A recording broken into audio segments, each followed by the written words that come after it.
Madame Jody Grage is joining us. She is the Vice Chair of Green Party of Washington State via Skype. Thank you very much out of the city of Seattle, I might add.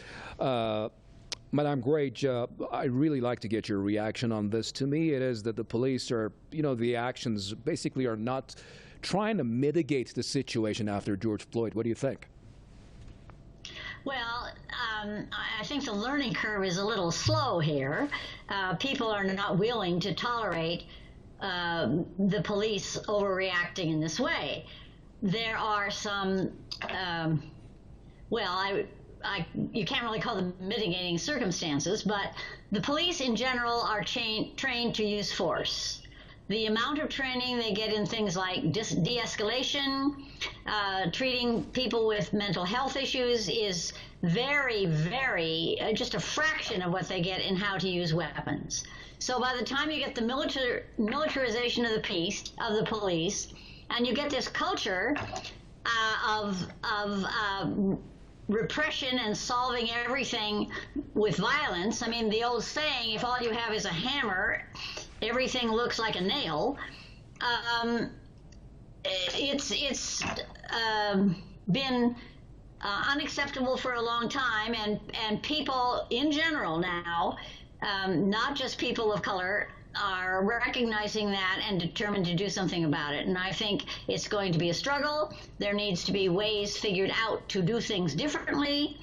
But we're on that path, and I don't think people are going to settle down and go back to what passed for normal before. So this is another incident. Mm-hmm. It's mind-boggling. Madame Grage, I was just thinking that, it's not as if that the police cannot use force. In any country, police are entitled to certain deeds in order to bring about peace and order. But the thing is that you see the repeat of this less than 3 months that Mr. George Floyd was killed.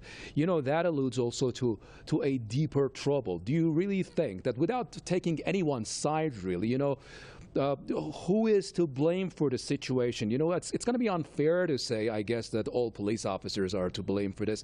Maybe their training, maybe the situation, maybe the fear of security. Who do you blame for incidents like this? I think part of the problem is we have tasked the police forces with too many jobs, and a lot of them they are not qualified to handle. 9/11 calls, a great many of them can be handled by social service workers, outreach people, without the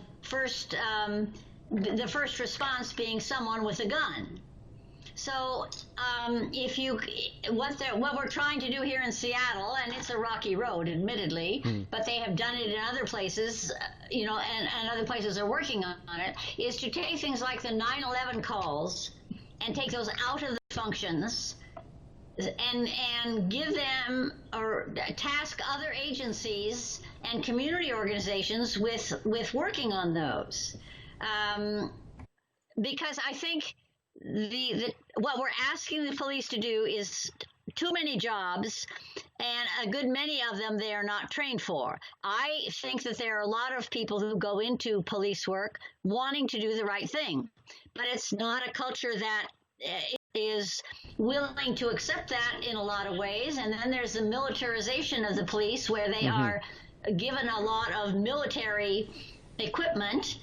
And the outcome is pretty predictable, but we have to change it. It's so great that everyone now, all races, colors, creeds, ages, sexes, are getting on this, and we will do it.